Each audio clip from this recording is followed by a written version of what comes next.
Assalamualaikum warahmatullahi wabarakatuh. Saya Muhammad Ramlan, relawan dari Makassar.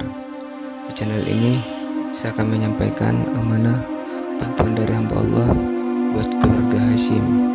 Berharap channel ini bisa menginspirasi. So, jangan lupa subscribe, like, share, dan tulis komentar di bawah.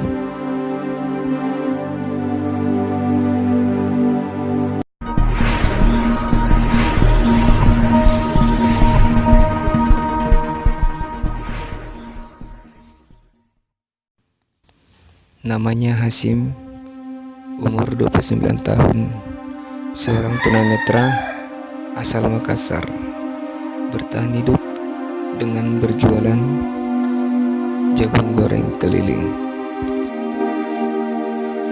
Pak Hashim dan istrinya, seorang tunanetra, tinggal di rumah kontrakan bersama kedua anaknya yang masih kecil.